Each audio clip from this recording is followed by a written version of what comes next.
Halo semuanya, perkenalkan nama aku Celia Olivia dari kelas 24 Manajemen 3.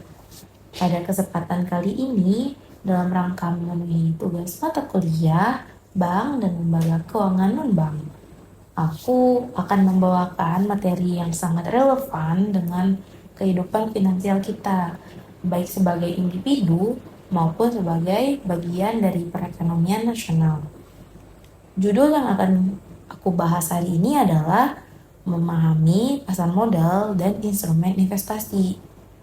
Sebelum mulai, aku ingin ajak teman-teman berpikir sejenak. Berapa banyak di antara kita yang menyimpan uang di tabungan dengan tujuan menabung untuk masa depan, tapi merasa perkembangannya sangat lambat. Atau mungkin ada yang ingin mulai investasi, tapi bingung. Aku harus mulai dari mana ya? Apa bedanya saham, obligasi, dan reksadana? Dan apa sebenarnya manfaat pasar modal bagi negara kita? Nah, jangan khawatir. Hari ini aku akan jawab semua pertanyaan itu secara runtut. Kita akan mulai dari dasar. Apa sebenarnya pasar modal itu? Lalu, mengenal 3 instrumen utamanya, memahami manfaatnya bagi ekonomi negara, hingga akhirnya kita tahu langkah konkret untuk memulai. Nah, tanpa lama-lama, yuk kita mulai penjelasannya.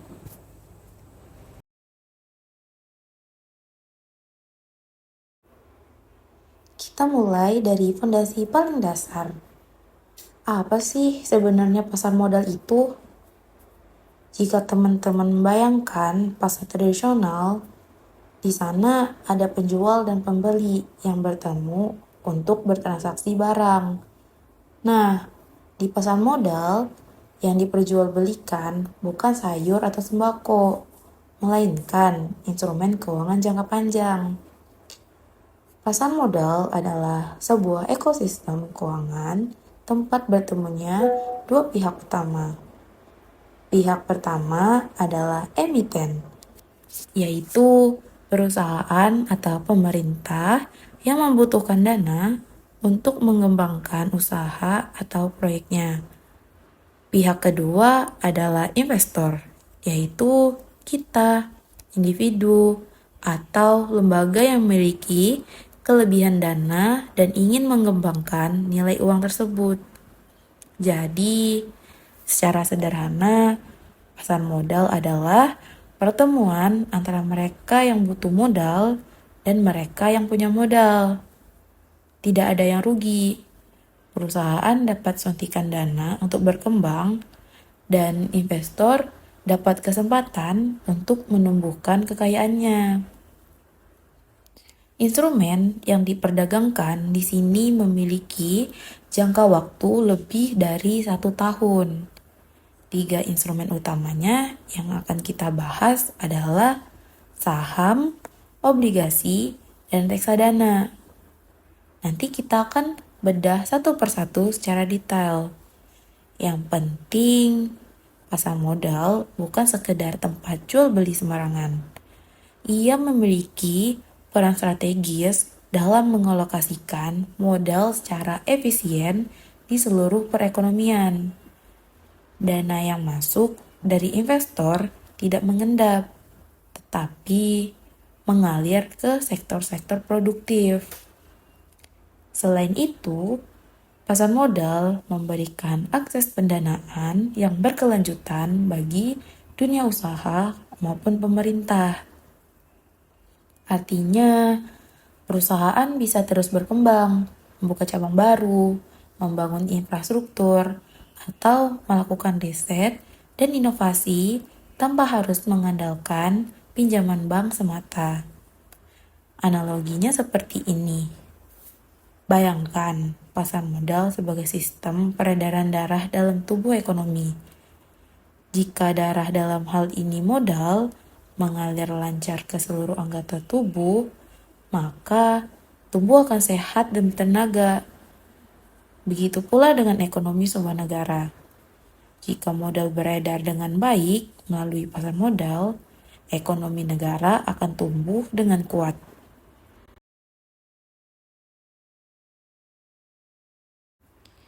Baik, sekarang kita masuk ke fungsi-fungsi pasar modal yang sangat vital, sehingga pasar modal sering disebut sebagai jantung perekonomian. Ada dua fungsi besar yang saling berkaitan. Yang pertama itu ada fungsi keuangan. Pasar modal memberikan kesempatan kepada pemilik dana, kita, para investor, untuk mendapatkan imbal hasil atau return sesuai dengan pilihan investasi dan profil risiko masing-masing. Jadi, semua orang punya kesempatan. Mau yang aman dengan return moderat, bisa. Mau yang agresif dengan potensi return tinggi, bisa juga. Semua tergantung pilihan instrumennya dan seberapa besar risiko yang bersedia kita tanggung. Yang kedua, ada fungsi ekonomi. Pasar modal mempertemukan emiten yang membutuhkan dana dengan investor yang siap menanamkan modal secara langsung. Tanpa pasar modal, perusahaan besar mungkin akan kesulitan mendapatkan dana untuk ekspansi, dan dana masyarakat mungkin hanya mengendap di tabungan tanpa menghasilkan nilai tambah yang optimal. Jadi, pasar modal itu sifatnya win-win. Perusahaan untung karena dapat modal untuk tumbuh, investor untung karena kekayaannya berpotensi bertambah, dan negara pun untung karena ekonominya menjadi lebih dinamis. Kita bedah lebih dalam lagi fungsi-fungsi pasar modal agar pemahaman kita tuh semakin kuat. Yang pertama adalah pendanaan jangka panjang. Perusahaan dan pemerintah memperoleh dana untuk ekspansi, investasi infrastruktur, atau proyek baru melalui penerbitan saham dan obligasi di pasar. Bedanya dengan pinjaman bank, dana dari pasar modal biasanya bersifat jangka panjang dan tidak perlu dilunasi dalam waktu singkat. Ini memberikan ruang bagi perusahaan untuk berkembang secara organik tanpa tekanan harus mengembalikan dana dalam jangka pendek. Contoh nyatanya, sebuah perusahaan ingin membangun pabrik baru senilai triliunan rupiah. Jika mengandalkan laba ditahan saja, mungkin butuh waktu 10 tahun. Tapi dengan menerbitkan saham di pasar modal, dana bisa terkumpul dalam waktu relatif singkat. Dan pabrik bisa segera dibangun. Pabrik jadi, lapangan kerja bertambah, produksi meningkat, dan pada akhirnya perekonomian ikut tumbuh. Kedua, pasar modal berfungsi sebagai sarana investasi. Ini artinya pasar modal memberikan peluang nyata bagi individu maupun lembaga untuk menanamkan modal demi pertumbuhan kekayaan dan keuntungan jangka panjang. Jadi, pasar modal itu dua arah. Perusahaan dapat modal, investor dapat kesempatan mengembangkan aset, bukan hanya satu pihak yang diuntungkan, tetapi semua pihak. Selanjutnya, ada 3 fungsi teknis yang membuat pasar modal menjadi ekosistem yang sehat, transparan, dan terpercaya. Pertama, itu ada likuiditas.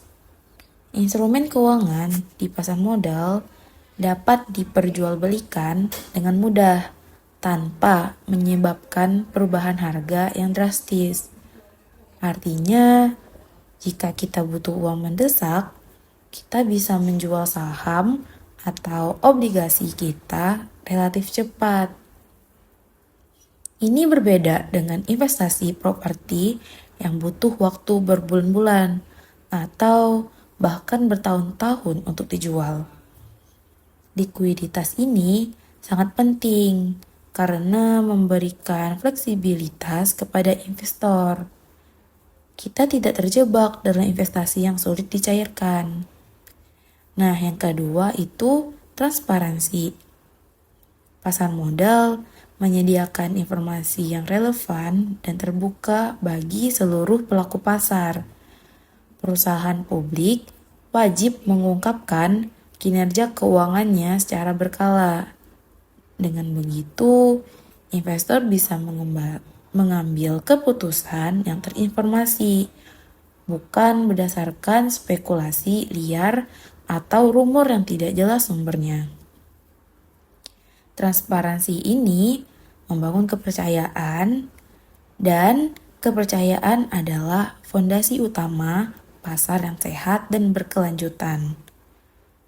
Nah, yang terakhir itu ada penilaian aset. Nilai aset keuangan di pasar modal ditentukan secara wajar melalui mekanisme permintaan dan penawaran yang dinamis. Jika sebuah perusahaan kinerjanya bagus, banyak yang ingin membeli sahamnya dan harganya akan naik secara wajar. Sebaliknya, jika kinerjanya buruk, harganya akan turun. Ini adalah mekanisme harga adil yang terbentuk secara alami dari pasar. Tidak ada yang bisa memanipulasi secara sepihak dalam jangka panjang karena harga mencerminkan kekuatan pasar yang sebenarnya. 3 fungsi ini seperti likuiditas, transparansi, dan penilaian aset adalah pilar yang menopang stabilitas pasar modal sehingga investor merasa aman dan nyaman berpartisipasi. Nah, untuk menyatukan semua fungsi yang sudah kita bahas, ada satu analogi indah. Pasar modal itu ibarat sebuah jembatan strategis. Di satu sisi sungai, ada perusahaan yang membutuhkan modal untuk tumbuh. Di sisi lain, ada investor yang ingin mengembangkan kekayaan mereka secara berkelanjutan. Pasar modal adalah jembatan yang menghubungkan kedua kebutuhan tersebut. Bayangkan, jika jembatan ini tidak ada, perusahaan butuh modal, tapi nggak tahu kemana harus mencari. Investor punya uang, tapi tidak tahu harus menanamkannya di mana. Uang mengendap, bisnis terhambat, dan ekonomi menjadi lesu. Tapi, dengan adanya jembatan ini, yaitu pasar modal, kedua pihak bisa saling bertemu, saling menguntungkan, dan berkembang bersama. Analogi ini mengingatkan kita bahwa pasar modal bukan sekedar mekanisme transaksi, tetapi adalah infrastruktur penting bagi kemajuan ekonomi suatu negara. Tanpa jembatan ini, pertumbuhan akan sulit terjadi.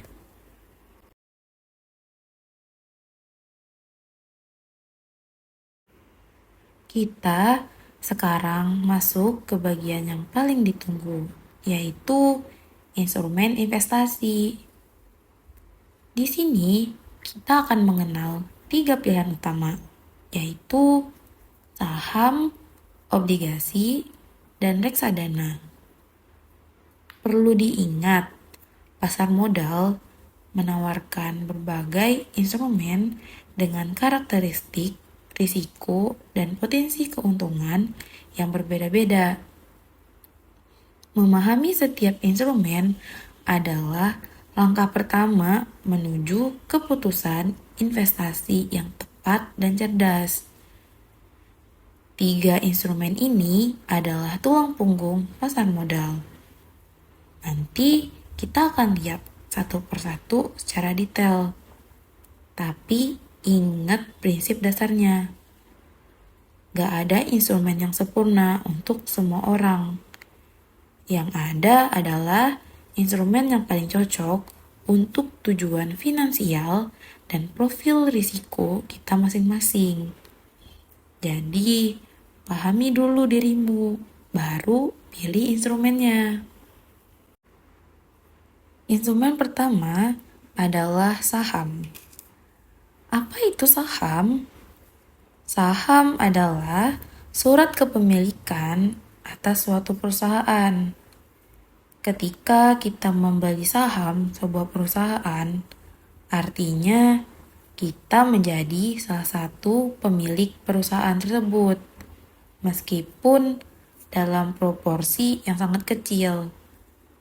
Sebagai pemegang saham, kita memiliki hak atas sebagian aset dan laba perusahaan. Lalu, dari mana kita bisa untung? Ada dua sumber utama keuntungan dari saham. Yang pertama itu ada dividen. Dividen adalah pembagian laba perusahaan kepada para pemegang saham. Jadi, jika perusahaan untung besar, sebagian labanya bisa dibagikan ke kita. Biasanya dibagikan sekali atau 2 kali dalam setahun, tergantung kebijakan perusahaan. Nah, yang kedua itu ada capital gain. Capital gain adalah keuntungan yang kita peroleh ketika harga saham yang kita beli naik, lalu kita jual di harga yang lebih tinggi. Contohnya nih, teman-teman beli saham perusahaan ABC seharga Rp1.000 per lembar. Setahun kemudian, karena kinerja perusahaan bagus, harganya naik jadi Rp1.500. Selisihnya tuh Rp500. Itulah capital gain kita. Ditambah lagi, perusahaan membagikan dividen Rp100 per saham. Jadi, total keuntungan kita adalah Rp600 per lembar. Lumayan kan? Namun, hati-hati. Saham juga memiliki risiko. Harga saham bisa naik, tapi bisa juga turun tajam sesuai kondisi pasar, kondisi perusahaan, atau bahkan isu global. Fluktuasinya bisa sangat signifikan dalam waktu singkat. Oleh karena itu, saham cocok untuk investor yang memiliki profil risiko agresif dan horizon investasi jangka panjang. Analoginya tuh seperti naik roller coaster.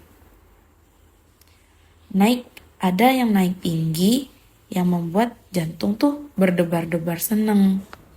Tapi ada juga turun tajam yang membuat deg-degan.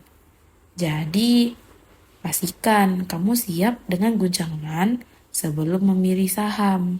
Jangan asal ikut-ikutan tanpa paham risikonya.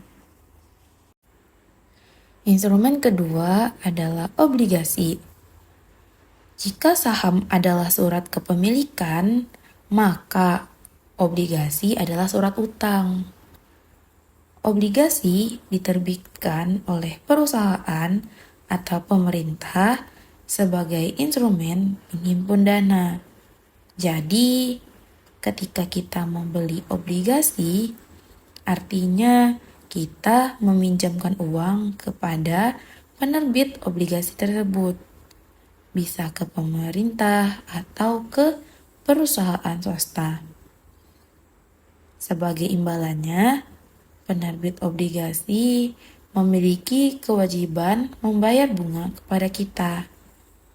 Keuntungan dari obligasi berupa bunga atau kupon yang dibayarkan secara berkala dan teratur. Misalnya, setiap 3 bulan atau 6 bulan. Ini sangat prediktabil. Obligasi relatif lebih aman dibandingkan saham, sehingga cocok untuk investor yang bersifat konservatif, yang mengutamakan keamanan modal dibandingkan keuntungan besar. Memang, potensi keuntungannya tuh lebih rendah dari saham, tetapi pendapatannya jauh lebih dapat diprediksi. Kita udah tahu sejak awal berapa bunga yang akan kita terima dan kapan kita akan menerimanya. Contohnya seperti ini.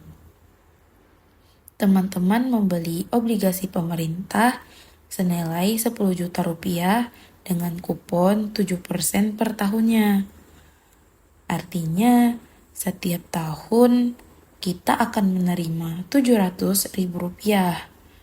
Dan pada akhir jangka waktu, misalnya 5 atau 10 tahun, kita akan menerima kembali pokok 10 juta rupiah tersebut.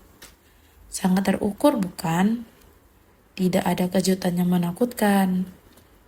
Jadi, obligasi itu seperti kita menyimpan uang di tempat yang lebih menguntungkan dari tabungan biasa, dengan janji pengembalian yang jelas. Cocok untuk yang tidak suka tegang-tegang amat dan ingin pendapatan yang pasif, yang stabil. Instrumen ketiga adalah reksadana. Ini adalah pilihan yang sangat menarik, terutama bagi teman-teman yang baru pertama kali terjun ke dunia investasi. Reksadana adalah wadah yang menghimpun dana dari banyak investor untuk kemudian dikelola dalam sebuah portofolio efek oleh manajer investasi yang profesional. Jadi, bayangkan, kita punya uang, tapi nggak punya waktu atau keahlian untuk memilih saham atau obligasi satu persatu. Solusinya, kita serahkan kepada ahlinya. Dana kita akan dikumpulkan dengan dana investor lain, bisa ratusan atau ribuan orang. Lalu, manajer investasi yang akan memutuskan saham atau obligasi mana yang akan dibeli, kapan harus dijual, dan bagaimana strateginya. Reksadana memiliki beberapa jenis yang bisa disesuaikan dengan profil risiko kita. Yang pertama, reksadana saham, yaitu mayoritas dana diinvestasikan di saham. Potensi returnnya tinggi, risiko juga tinggi. Kedua, reksadana pendapatan tetap, seperti mayoritas di obligasi, lebih stabil, cocok untuk profil moderat. Ketiga, reksadana campuran, seperti campuran saham dan obligasi. Risiko dan returnnya di tengah-tengah. Yang keempat, reksadana pasar uang, diinvestasikan di instrumen pasar uang seperti deposito, paling aman dan cocok untuk jangka pendek. Yang membuat reksadana istimewa adalah ia cocok bagi investor pemula karena pengelolaan dilakukan oleh ahli tanpa kita perlu memantau pasar setiap saat. Kita cukup memilih jenis reksadana yang sesuai, lalu biarkan manajer investasi yang bekerja. Kita tinggal menunggu hasilnya sambil fokus pada aktivitas utama kita. Analoginya seperti ini. Saham itu seperti kita memasak sendiri di rumah. Kita yang belanja, kita yang masak, kita yang rasakan hasilnya. Sedangkan reksadana itu seperti kita makan di restoran. Kita tinggal pilih menu yang cocok. Lalu, koki profesional yang memasakkan untuk kita. Praktis kan? Cocok untuk pemula yang ingin investasi tapi belum punya banyak waktu dan ilmu. Baik, kita udah mengenal 3 instrumen secara individu. Sekarang, bagaimana kalau kita bandingkan? Ini penting agar kita bisa memilih mana yang paling sesuai dengan karakter dan tujuan kita. Nah, yang pertama itu saham. Dia tuh seperti high potential return dan high risk. Cocok untuk yang suka tantangan, punya waktu memantau pasar, dan siap menerima fluktuasi. Yang kedua itu obligasi. Dia tuh seperti medium potential return dan medium risk.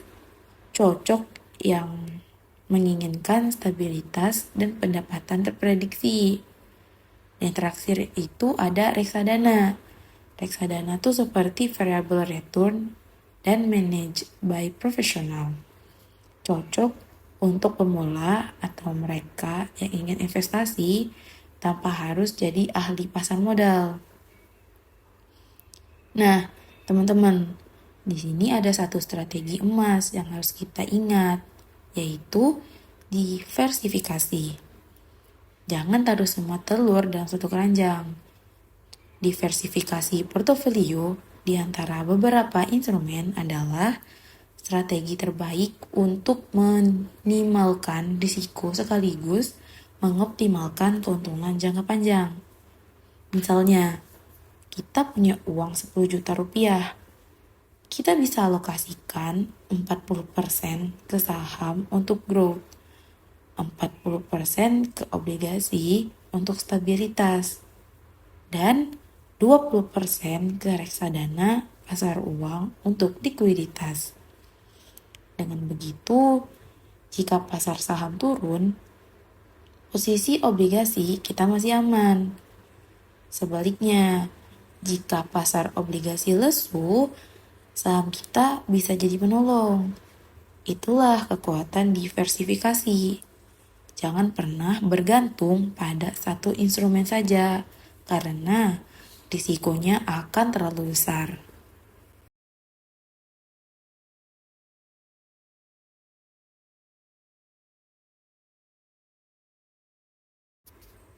Sekarang kita naik ke level makro.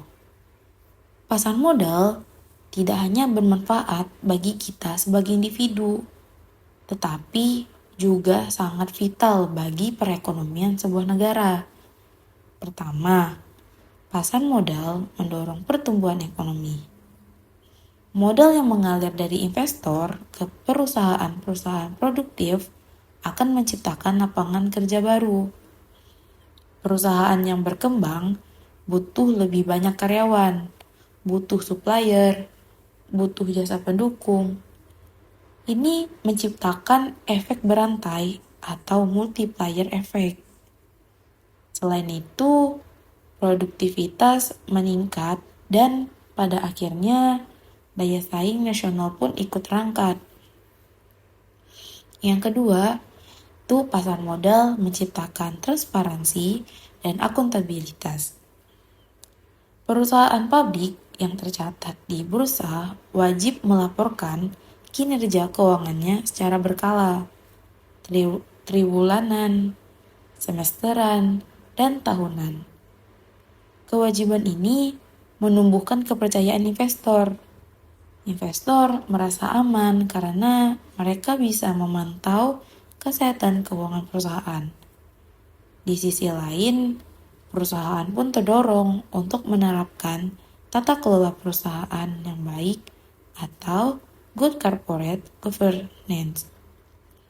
Jadi, pasar modal itu bukan hanya soal uang pribadi, tetapi soal bagaimana sebuah negara bisa tumbuh secara berkelanjutan dengan transparansi dan akuntabel. Ini adalah ekosistem yang saling menguatkan.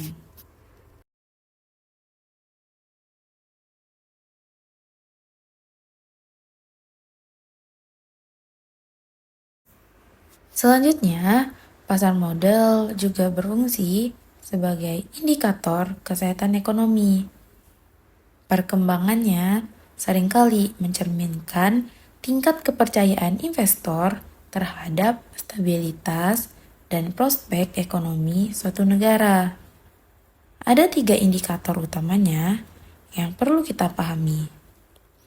Pertama, itu indeks saham yang tumbuh menandakan sentimen positif dunia usaha dan optimis pasar. Artinya, investor percaya bahwa ekonomi negara ini akan baik-baik saja. Sebaliknya, jika indeks terus turun, itu bisa jadi sinyal bahwa ada suatu yang perlu diwaspadai. Kedua, itu ada alokasi sumber daya keuangan yang efisien. Pasar modal mengarahkan modal ke proyek-proyek paling potensial. Dana mengalir ke perusahaan-perusahaan inovatif dan sehat, bukan ke yang bermasalah.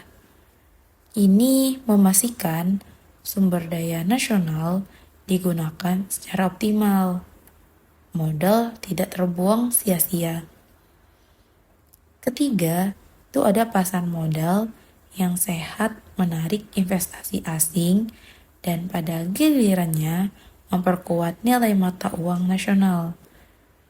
Ketika investor asing melihat pasar modal kita transparan, liquid, dan menguntungkan, mereka akan masuk membawa modal dalam bentuk mata uang asing. Ini memperkuat cadangan devisa dan nilai tukar rupiah kita. Jadi, ketika kita berinvestasi di pasar modal, secara nggak langsung, kita juga ikut membangun perekonomian bangsa. Individu untung, negara pun untung. Ini adalah kontribusi nyata yang seringkali tidak disadari banyak orang.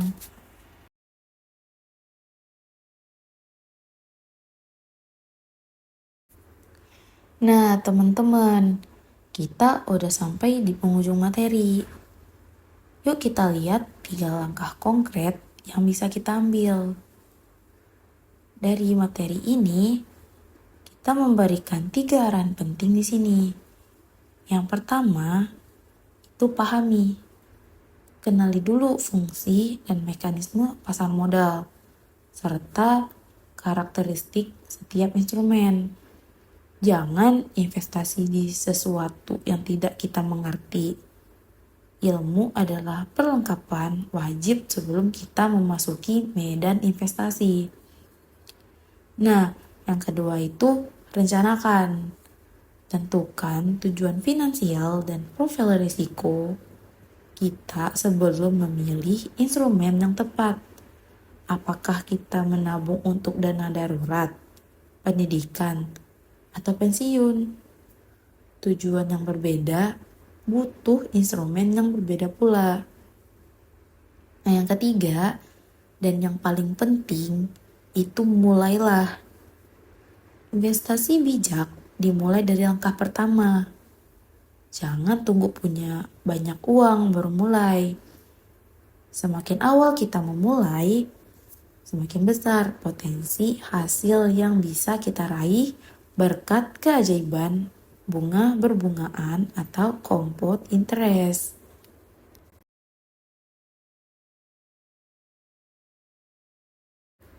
Nah, yuk kita simpulkan apa yang udah kita pelajari hari ini.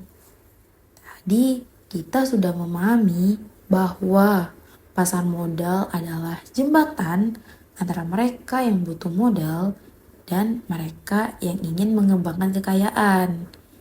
Kita udah mengenal 3 instrumen utama, yaitu saham, obligasi, dan reksadana, beserta risiko dan potensi keuntungannya. Kita juga udah lihat bagaimana pasar modal mendorong pertumbuhan ekonomi, menciptakan lapangan kerja, dan menjadi indikator kesehatan finansial bangsa.